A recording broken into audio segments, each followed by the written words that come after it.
بسم اللہ الرحمن الرحیم۔ آج کی ویڈیو میں ہم ہانی ابن عروہ پر جو ابن زیاد کی طرف سے تشدد کیا گیا یہ موضوع آپ کے سامنے پیش کر رہے ہیں۔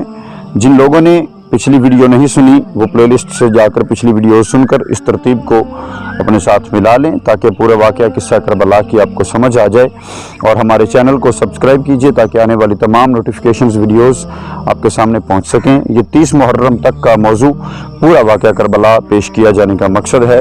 آپ سب سنیے اور اللہ پاک ہم سب کو اس کے سننے اور اس پر عمل کرنے کی توفیق عطا فرمائے۔ جی تو حضرات ناظرین، ہم آج کا موضوع شروع کرنے جا رہے ہیں۔ جب ہانی کی یہ پختگی دیکھی تو ابن زیاد اور اس کے مصاحب خاص مہران نے ہانی کے بال پکڑ کر ان کو مارنا شروع کر دیا، یہاں تک کہ ان کی ناک اور منہ سے خون بہنے لگا، اور کہا کہ اب بھی تم مسلم کو ہمارے حوالے کر دو ورنہ تمہیں قتل کر دیں گے۔ ہانی نے کہا میرا قتل کر دینا تیرے لیے مناسب آسان نہیں، اگر ایسا کرو گے تو تمہارے قصر عمارت کو تلواریں گھیر لیں گی۔ اس پر ابن زیاد اور برا فروختہ ہوا اور مار پیٹ شدید کر دی۔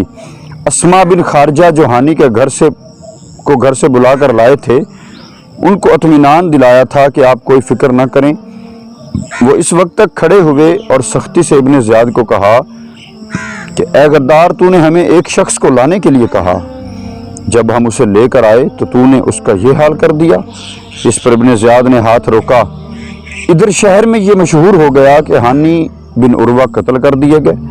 جب یہ خبر عمر بن حجاج کو پہنچی تو وہ قبیلہ مزجج کے بہت سے نوجوانوں کو ساتھ لے کر موقع پر پہنچے اور ابن زیاد کے مکان کا محاصرہ کیا۔ اب تو ابن زیاد کو فکر پڑ گئی۔ قاضی شریح کو کہا کہ آپ باہر جا کر لوگوں کو بتلائیں کہ ہانی بن عروہ صحیح سالم ہیں، قتل نہیں کیے گئے۔ میں خود ان کو دیکھ کر آیا ہوں، اور شریح کے ساتھ ایک اپنا آدمی بطور جاسوس لگا دیا کہ ابن زیاد کے کہنے کے خلاف کوئی بات نہ کریں۔ قاضی شریح کا یہ قول سن کر عمر بن حجاج نے اپنے ساتھیوں سے کہا کہ اب اطمینان ہے، تم واپس چلے جاؤ۔ ہانی بن عروہ کے متعلق شہادت کی خبر اور اس کے خلاف قبیلہ مزجج کے ہنگامہ اور ابن زیاد کے قصر کے محاصرہ کی اطلاع جب مسلم بن عقیل کو ملی تو وہ بھی مقابلہ کے لیے تیار ہو کر نکلے، اور جن 18,000 مسلمانوں نے ان کے ہاتھ پر بیعت کی تھی ان کو جمع کیا۔ 4,000 آدمی جمع ہو گئے اور جمع ہوتے جا رہے تھے۔ یہ لشکر ابن زیاد کی قصر عمارت کی طرف بڑھا تو ابن زیاد نے قصر کے دروازوں کو مقفل کر دیا۔ مسلم اور ان کے ساتھیوں نے قصر کا محاصرہ کر لیا۔ مسجد اور بازار ان لوگوں سے بھر گیا جو ابن زیاد کے مقابلہ پر آئے تھے، اور شام تک اس میں اضافہ ہوتا رہا۔ ابن زیاد کے ساتھ قصر عمارت میں صرف 30 سپاہی اور کچھ خاندان کے سادات تھے۔ ابن زیاد نے ان لوگوں میں سے چند ایسے لوگوں کو منتخب کیا جن کا اثر و رسوخ ان قبائل پر تھا جو مسلم بن عقیل کے ساتھ محاصرہ کیے ہوئے تھے، اور ان کو کہا تم باہر جا کر اپنے حلقہ اثر کے لوگوں کو مسلم بن عقیل کا ساتھ دینے سے روکو، مال و حکومت کا لالچ دلا کر یا حکومت کی سزا کا خوف دلا کر جس طرح بھی ممکن ہو ان کو مسلم سے جدا کر دو۔ ادھر سادات و شیعہ کو حکم دیا کہ تم لوگ قصر کی چھت پر چڑھ کر لوگوں کو اس بغاوت سے روکو اور اسی خوف و طمع کے ذریعہ ان کو محاصرہ سے واپس جانے کی تلقین کر دو۔ جب لوگوں نے اپنے سادات شیعہ کی زبانی یہ باتیں سنی تو متفرق ہونا شروع ہو گئے۔ عورتیں اپنے بیٹوں بھائیوں کو محاذ سے واپس بلانے کے لیے آنے لگیں، یہاں تک کہ مسجد میں ابن عقیل کے ساتھ صرف 30 آدمی باقی رہ گئے۔ یہ صورتحال دیکھ کر مسلم بھی یہاں سے واپس ابو ابکنندہ کی طرف چلے۔ جب وہ دروازے پر پہنچے تو دیکھا کہ ان کے ساتھ ایک آدمی بھی نہ رہا تھا۔ مسلم بن عقیل تنہا کوفہ کے گلی کوچوں میں سراسیمہ پھرتے تھے کہ اب کہاں جائیں۔ بالآخر کنیدا کی عورت توعا کے گھر پہنچے۔ ان کے لڑکے بلال اسی ہنگامہ میں باہر گئے ہوئے تھے۔ وہ دروازے پر واپسی کا انتظار کر رہی تھی۔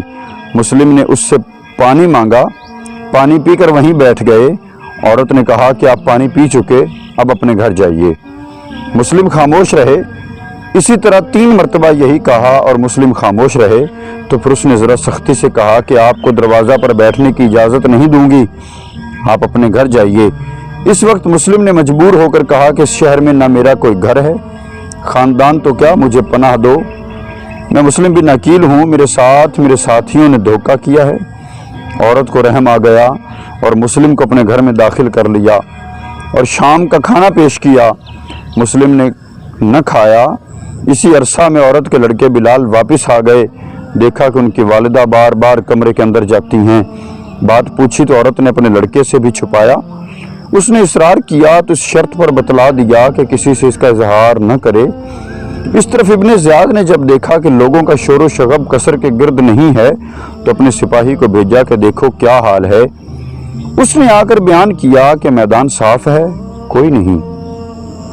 اس وقت ابن زیاد اپنے قصر سے اتر کر مسجد میں آیا اور منبر کے گرد اپنے خواص کو بٹھلایا اور اعلان کرایا کہ سب لوگ مسجد میں جمع ہو جائیں۔ مسجد بھر گئی تو ابن زیاد نے یہ خطبہ دیا: ابن عقیل بے وقوف جاہل، نعوذ باللہ، نے جو کچھ کیا وہ تم نے دیکھ لیا۔ اب ہم یہ اعلان کرتے ہیں کہ ہم جس شخص کے گھر میں ابن عقیل کو پائیں گے ہمارا ذمہ اس سے بری ہے، اور جو کوئی ان کے ہمارے پاس پہنچائے گا اس کو انعام ملے گا۔ اور اپنی پولیس کے افسر حسین بن نمیر کو حکم دیا کہ شہر کے تمام گلی کوچوں کے دروازوں پر پہرا لگا دو، کوئی باہر نہ جا سکے، اور پھر سب گھروں کی تلاشی لو۔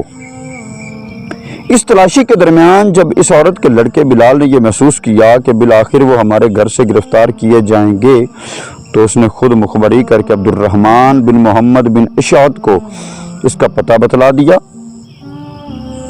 اس نے اپنے باپ محمد بن اشعت کو اور اس نے اپنے ابن زیاد کو اس کی اطلاع کر دی۔ ابن زیاد نے محمد بن اشعت کی سرکردگی میں 70 سپاہیوں کا ایک دستہ ان کے گرفتار کرنے کے لیے بھیج دیا۔ مسلم بن عقیل نے جب ان کی آوازیں سنی تو تلوار لے کر دروازہ پر آ گئے اور سب کا مقابلہ کر کے ان کو دروازہ سے نکال دیا۔ وہ لوگ پھر لوٹے تو پھر مقابلہ کیا۔ اس مقابلہ میں زخمی ہو گئے مگر ان کے قابو میں نہ آئے۔ یہ لوگ چھت پر چڑھ گئے اور پتھر برسانے شروع کر دیے اور گھر میں آگ لگا دی۔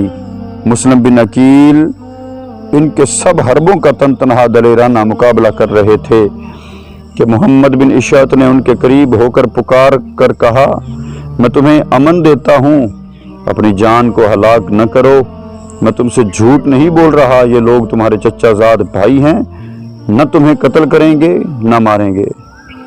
مسلم بن عقیل تن تنہا 70 سپاہیوں کا مقابلہ کرتے ہوئے زخموں سے چور ہو کر تھک چکے تھے۔ ایک دیوار سے کمر لگا کر بیٹھ گئے۔ ان کو ایک سواری پر سوار کر دیا گیا اور ہتھیار ان سے لے گئے۔ ہتھیار لینے کے وقت ابن عقیل نے کہا کہ یہ پہلی عہد شکنی ہے کہ امن لینے کے بعد ہتھیار چھینے جا رہے ہیں۔ محمد بن اشعت نے کہا کہ نہیں، آپ کوئی فکر نہ کریں، آپ کے ساتھ کوئی ناگوار معاملہ نہ کیا جائے گا۔ ابن عقیل نے فرمایا کہ یہ سب محض باتیں ہیں، اور اس وقت ابن عقیل کی آنکھوں سے آنسو جاری ہو گئے۔ محمد بن اشعت کے ساتھیوں میں عمر بن عبید بھی تھا جو ان کو امان دینے کا مخالف تھا۔ اس نے کہا کہ اے مسلم، جو شخص ایسا اقدام کرے جو آپ نے کیا، جب پکڑ لیا جائے تو اس کو روکنے کا حق نہیں۔ ابن عقیل نے فرمایا کہ میں اپنی جان کے لیے نہیں روتا، بلکہ میں حسین اور آل حسین کی جانوں کے لیے رو رہا ہوں، جو میری تحریر پر ان قریب کوفہ پہنچنے والے ہیں اور تمہارے ہاتھوں اسی بلا میں گرفتار ہوں گے جس میں میں گرفتار ہوں۔ اس کے بعد محمد بن اشعت سے کہا کہ تم مجھے امان دیا ہے اور میرا گمان یہ ہے کہ تم اپنے اس امان سے عاجز ہو جاؤ گے، لوگ تمہاری بات نہ مانیں گے اور مجھے قتل کر دیں گے، تو اب کم از کم تم میری ایک بات مان لو، وہ یہ ہے کہ ایک آدمی امام حسین کے پاس فوراً روانہ کر دو، جو ان کے میرے حال کی اطلاع کر کے یہ کہہ دے کہ آپ راستہ سے ہی اپنے اہل بیت کو لے کر لوٹ جائیں۔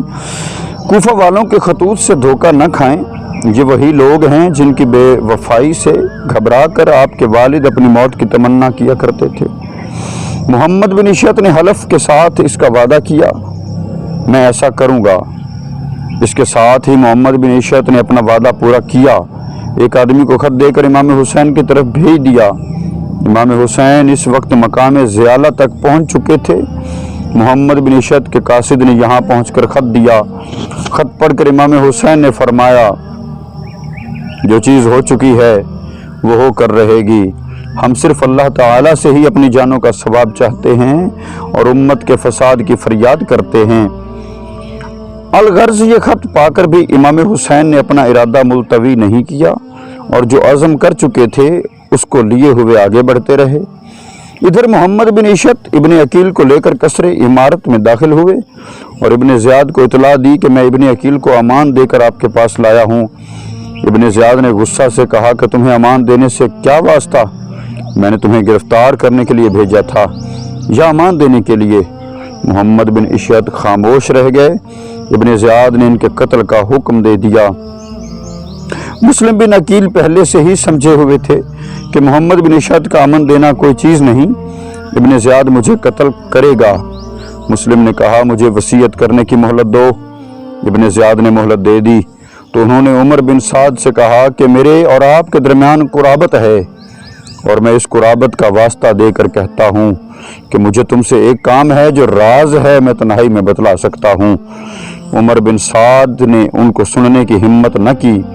ابن زیاد نے کہا کہ کچھ مذائقہ نہیں، تم سن لو۔ ان کو علیحدہ کر کے مسلم بن عقیل نے کہا کہ کام یہ ہے کہ میرے ذمہ 700 درہم قرض ہیں جو میں نے کوفہ کے فلاں آدمی سے لیے تھے، وہ میری طرف سے ادا کر دو۔ دوسرا کام یہ ہے کہ امام حسین کے پاس ایک آدمی بھیج کر ان کو راستہ سے واپس کرا دو۔ عمر بن سعد نے ابن زیاد سے ان کی وصیت پورا کرنے کی اجازت مانگی تو اس نے کہا کہ بے شک امین آدمی کبھی خیانت نہیں کرتا، تم ان کا قرض ادا کر سکتے ہو۔ باقی رہا حسین کا معاملہ، سو اگر وہ ہمارے مقابلہ کے لیے نہ آئیں تو ہم بھی ان کے مقابلہ کے لیے نہ جائیں گے، اور اگر وہ آئے تو ہم مقابلہ کریں گے۔